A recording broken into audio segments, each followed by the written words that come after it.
The question is, assume that the chances of a patient having a heart attack is 40%. It is also assumed that a meditation and yoga course reduces the risk of heart attack by 30%, and the prescription of a certain drug reduces its chances by 25%. At a time, a patient can choose any of the two options with equal probabilities. It is given that after going through one of the two options, the patient selected at random suffers a heart attack. Find the probability that the patient followed a course of meditation and yoga.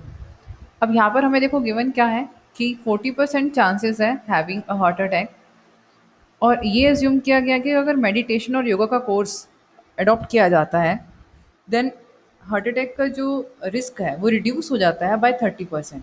और अगर हम किसी drug पे यानी कि medication पर हैं, then जो रिस्क है वो 25% रिड्यूस हो जाता है। अब एक पेशेंट जो है दोनों में से कोई भी ऑप्शन जो है अडॉप्ट कर सकता है, उसकी प्रोबेबिलिटी सेम है। ठीक है। और फिर उसके बाद क्या हुआ, it is given that after going through one of the two options the patient selected, जो पेशेंट सेलेक्ट हुआ सफर्स अ हार्ट अटैक। तो हमें फाइंड करना है कि वो पेशेंट जो है मेडिटेशन एंड योगा का कोर्स फॉलो कर रहा था, राइट। सो अब यहाँ पर ये जो क्वेश्चन है वो बेस थ्योरम का है। सो इसके अकॉर्डिंग देखो अब हमारे पास E1 E2 टू ऑप्शंस यहाँ पर बन रहे हैं, टू इवेंट्स यहाँ पर बन रहे हैं। मेडिटेशन एंड योगा कोर्स है और दूसरा हमारे पास है prescription of a certain drug. So हम यहाँ पर इवेंट डिफाइन कर लेते हैं E1। E1 हमने डिफाइन किया, person adopt meditation and yoga, और E2 हमारे पास हो गया prescription of drug, person adopt या follows prescription of a certain drug. A event यहाँ पर क्या होगा, हमें ए इवेंट जो दिया है कि जो पर्सन है वो एक्चुअली सफ़र कर रहा है एक हार्ट अटैक को। सो पर्सन सिलेक्टेड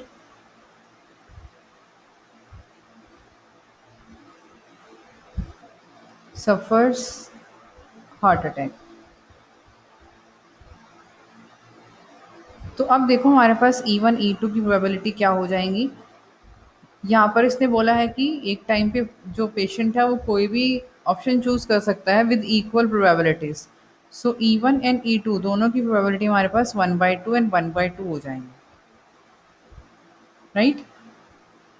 अब probability of A by E one क्या होगा। E1 क्या है कि अगर वो मेडिटेशन योगा अडॉप्ट करता है देन सफ़र करता है हार्ट अटैक, तो उसकी प्रोबेबिलिटी क्या होगी। देखो आपको गिवन क्या है कि अगर वो मेडिटेशन और योगा फॉलो करता है तो उसका रिस्क जो है रिड्यूस हो जाता है बाय 30%। तो चांसेस यानी कि हार्ट अटैक के चांसेस कितने रह गए, रिमेनिंग 70%। इसे 100 में से माइनस कर लेंगे, 30% तो रिड्यूस हो रहा है ना रिस्क।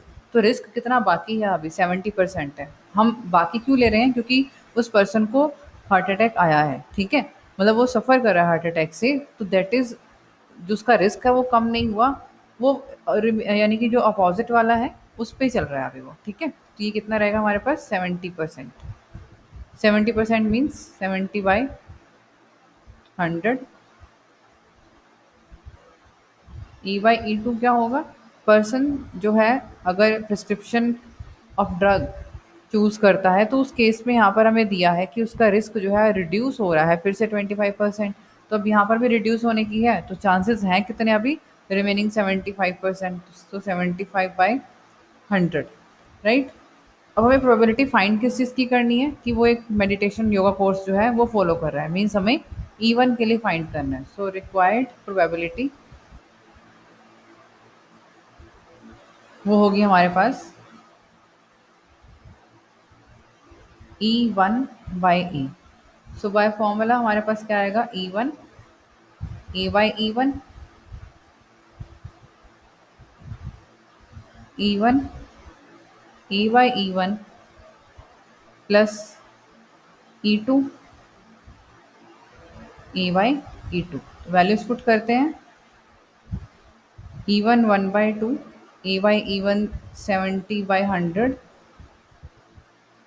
E1 1/2 70/100 प्लस E2 1/2 है और यह 75/100।